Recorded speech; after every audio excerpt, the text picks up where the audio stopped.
तो इस लेक्चर में हम आगे स्टडी करेंगे सिलाजिनेला की लाइफ साइकिल। लास्ट लेक्चर में हमने स्टडी किया था बेटा कि जो माइक्रोस्पोरोफिल है उनके ऊपर तो किसकी फॉर्मेशन हो जाती है, माइक्रोस्पोरेंजिया की फॉर्मेशन हो जाती है। और जो मेगास्पोरोफिल है उनके ऊपर किसकी फॉर्मेशन हो जाती है, मेगास्पोरेंजिया की फॉर्मेशन हो जाती है। ठीक है, फिर हमने कहा था कि इनके अंदर मदर सेल बनेंगी, मदर सेल में मियोसिस होगा, मियोसिस होगा तो क्या बनेंगे, स्पोर बनेंगे।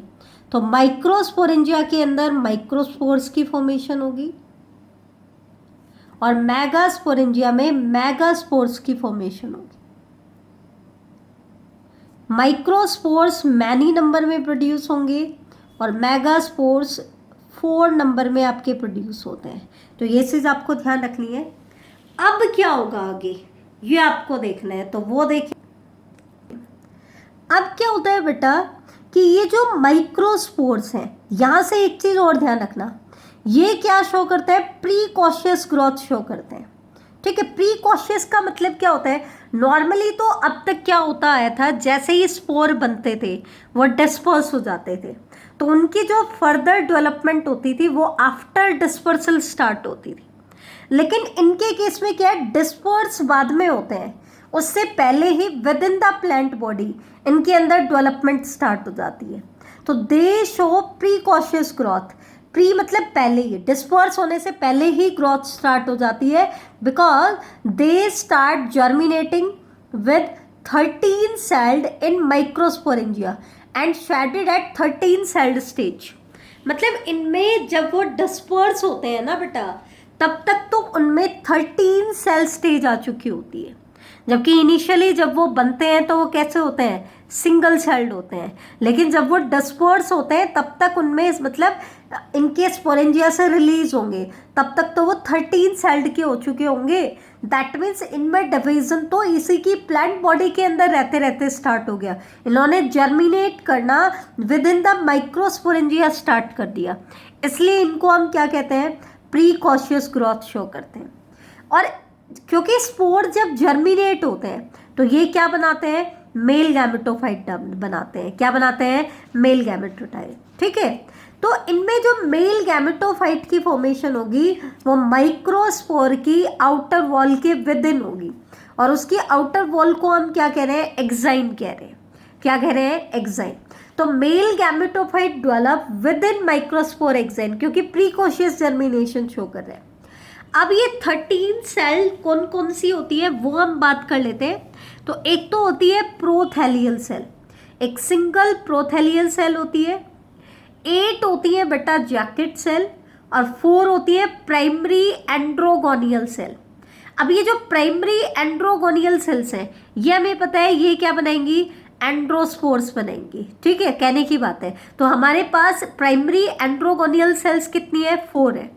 ये कितनी बनाएंगी, ये बनाएंगी सबसे पहले 128 से लेकर के 256 स्पर्म मदर सेल बनाएंगी। ठीक है, क्या बनाएंगे, स्पर्म मदर सेल। अब एक चीज ध्यान देना, ब्रायोफाइट में हमने क्या पढ़ा था, एंथेरिडिया प्रेजेंट है और आर्चिगोनिया प्रेजेंट है। लेकिन टेरिडोफाइट में हमने आगे की डेवलपमेंट स्टार्ट की।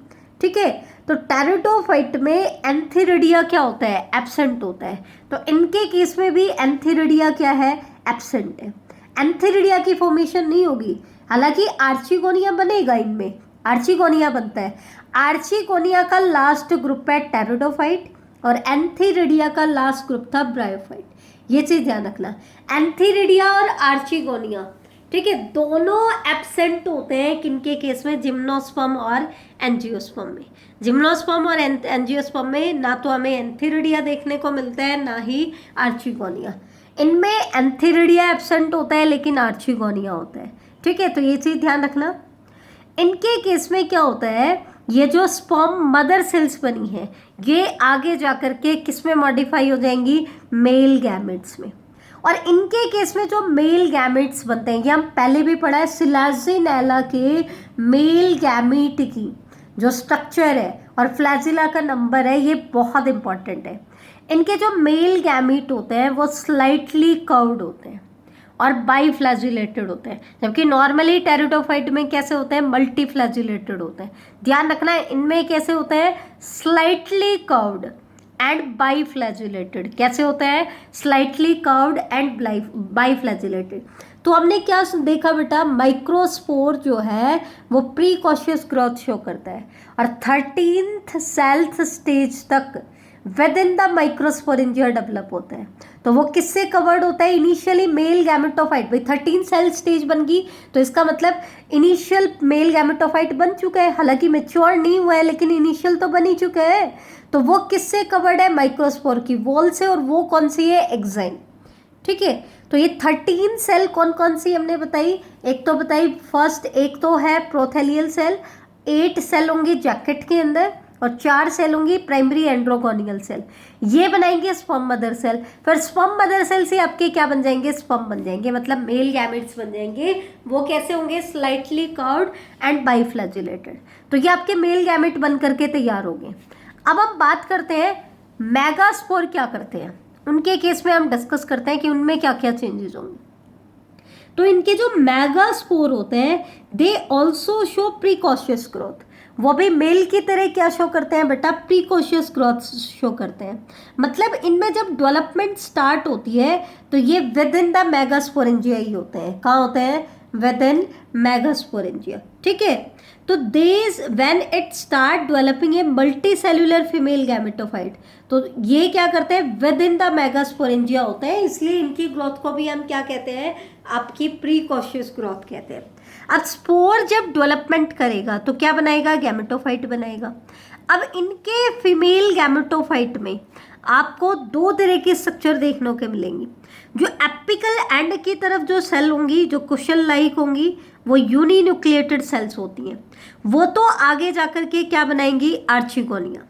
और जो लोअर जो सेल्स होती हैं उनको हम एंडोस्पर्म कहते हैं। ठीक है, मतलब ये कोई फूड लेडन टिश्यू बनाते हैं जो एंडोस्पर्म की तरह बिहेव करते हैं। लोअर एंडोस्पर्म और any other food laden tissue, या तो एंडोस्पर्म बन जाएगा या फिर कोई और फूड लेडन टिश्यू बन जाता है। ठीक है, तो आर्चिगोनिया के केस में क्या होगा, ये भी चीज़ इंपॉर्टेंट है। तो इनके केस में वेंटर जो रीजन होता है, जो डायलेटेड पार्ट होता है जिसमें एग की फॉर्मेशन होता है, वो एम्बेडेड होता है या फिर पार्शियली प्रोजेक्टिंग भी हो सकता है। या तो गैमेटोफाइट में पूरा का पूरा एम्बेडेड होगा या फिर मतलब स्पोरोफाइट में, या फिर पार्शियली प्रोजेक्टिंग भी हो सकता है। इनके केस में क्या होता है, मेन चीज़ होती है, ये आपको याद करना है, ये वेरी करती है ब्रायोफाइट से आप टेरिडोफाइट में आ रहे हो। तो यहाँ पे टेरिडोफाइट में हमने क्या पढ़ा था, नेक कैनाल सेल का नंबर होता है 1, वेंटर कैनाल सेल कितनी होती है, 1 ही होती है, और एग सभी में कितना बनता है, 1 बनता है। वेंटर कैनाल सेल भी सभी में 1 बनती है। वेरिएशन किस में आता है, नेक कैनाल सेल में आता है। किस में आता है, नेक कैनाल।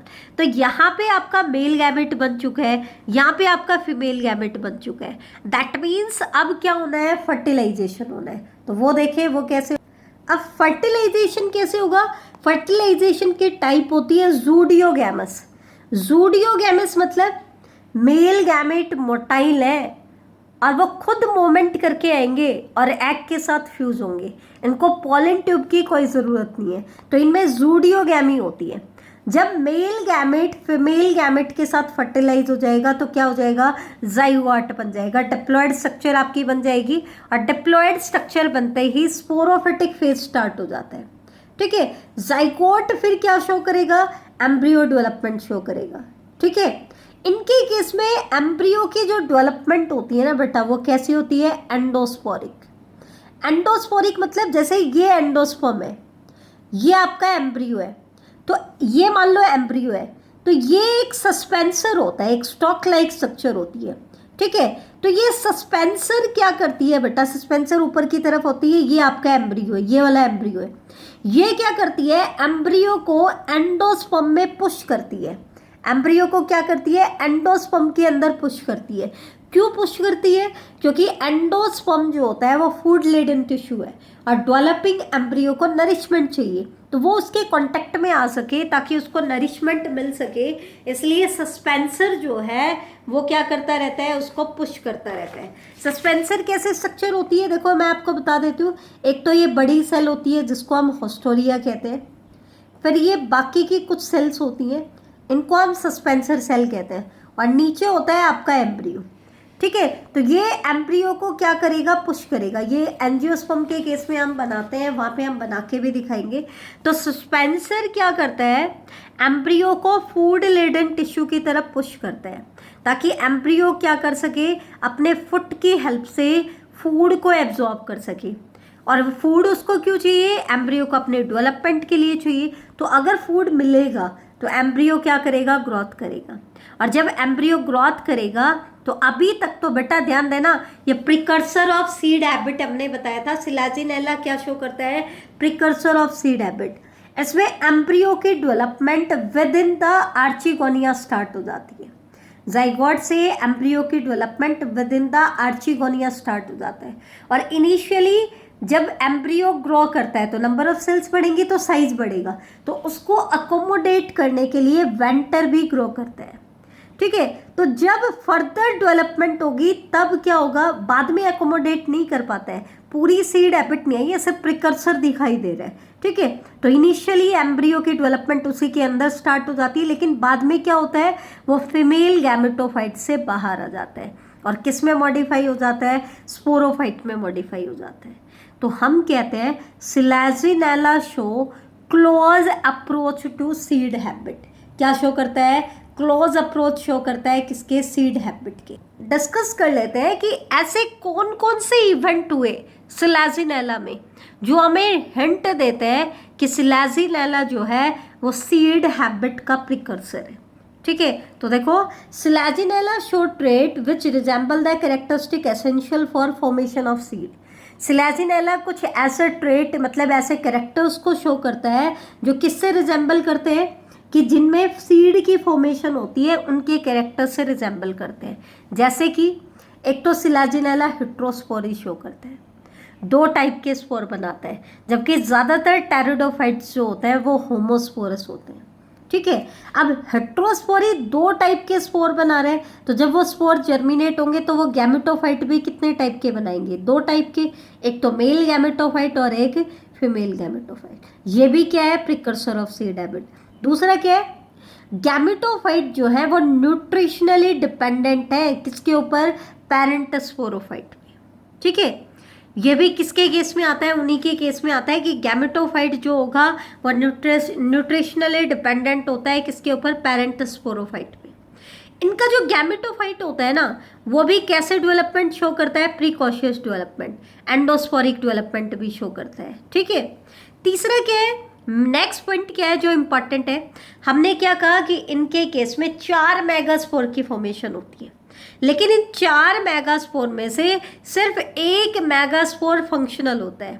फंक्शनल मतलब फीमेल गैमेटोफाइट की फॉर्मेशन सिर्फ 4 में से 1 मेगास्पोर करता है। ये आपका एडवांस कैरेक्टर है जो आपको सीड हैबिट वाले प्लांट्स में देखने को मिलेगा। ठीक है, तो ये कैरेक्टर भी उसको हिंट देता है कि यहाँ के बाद क्या डेवलप होने वाले हैं बेटा, सीड डेवलप होने वाले। कुछ स्पीसीज में megaspore is not shed but develop completely inside partially open megasporangia. हमने ये तो कह दिया कि इनिशियल डेवलपमेंट तो मेगास्पोरेंजिया के अंदर ही होगी, लेकिन कुछ के केस में क्या होता है, उसकी कंप्लीट डेवलपमेंट ही मेगास्पोरेंजिया के अंदर हो जाती है। अब मेगास्पोरेंजिया कंप्लीट को तो अकोमोडेट नहीं कर सकता था, तो इसलिए वो क्या हो गया, पार्शियली ओपन हो गया। लेकिन वो डिस्पर्स होने की बजाय इस पार्शियली ओपन मेगास्पोरेंजिया के विद इन ही डेवलप करना स्टार्ट कर देते हैं। जैसे कि हमें देखने को मिला है एस नेपस, एस मतलब सिलाजिनेला की बात हम कर रहे हैं, तो सिलाजिनेला नेपस जो स्पीसीज है इसके अंदर ऐसा देखने को मिला। इसी तरीके से सिलाजिनेला यमेंसिस, इनके केस में क्या होता है, मेगास्पोरेंजिया जो है वो इंटैगुमेंट से कवर्ड है। ऐसी स्ट्रक्चर ये भी बेटा इंटैगुमेंट आपको देखने को मिलता है जिम्नोस्पर्म और एंजियोस्पर्म में, लेकिन इसकी भी कुछ स्पीसीज में आपको मेगास्पोरेंजिया एक प्रोटेक्टिव कवरिंग से कवर्ड मिलेगा, जिसको हम इंटैग्यूमेंट कहते हैं। तो ये भी एडवांस कैरेक्टर है। तो ये सारे कैरेक्टर शो करते हैं कि सिलेजिनेला किसको शो करता है, काफ़ी सारे कैरेक्टर इसके रिजेंबल करते हैं सीड हैबिट वाले प्लांट से। एक चीज़ और ध्यान रखना, सिलेजिनेला ब्रायोप्टेरिस जो स्पीसीज है, इसको संजीवनी भी कहा जाता है कॉमनली, लेकिन ये वो संजीवनी लेनी नहीं है बेटा, इसकी कोई मेडिसिनल प्रॉपर्टी नहीं है, ध्यान रखना। लेकिन इसको जर्नली बोल दिया जाता है संजीवनी। यह डिजर्ट्स में पाया जाता है। किस में पाया जाता है? डिजर्ट्स में। अब बेटा लाइकोप्सिडा क्लास के कुछ एग्जाम्पल्स के बारे में और हम डिस्कस कर लेते हैं। ये लास्ट है आपका लेपिडोडेंड्रोन, इसको जायंट क्लब मॉस भी कहा जाता है। ये एक फॉसिल प्लांट है, ठीक है। लाइकोपोडियम, इसको कॉमन क्लब मॉस या ग्राउंड पाइन या ट्रेलिंग एवरग्रीन भी कहा जाता है। ये एक मेडिसिनल प्लांट है। ये एक टॉनिक के तौर पर यूज किया जाता है होम्योपैथिक मेडिसिन में। इसी तरीके से आइसोईट्स, इसको हम कॉमनली क्विलवॉर्ट भी कहते हैं या इसको मर्लिन ग्रास भी कहा जाता है। ये एक एक्वाटिक वीड के नाम से भी जाना जाता है। किसके नाम से जाना जाता है? एक्वाटिक वीड के नाम से। तो ये था बेटा आपका टेरिडोफाइट की डिटेल। तो यहाँ पे आपका टेरिडोफाइट खत्म हो जाता है। नेक्स्ट क्लास में हम स्टार्ट करेंगे जिम्नोस्पर्म की डिटेल को।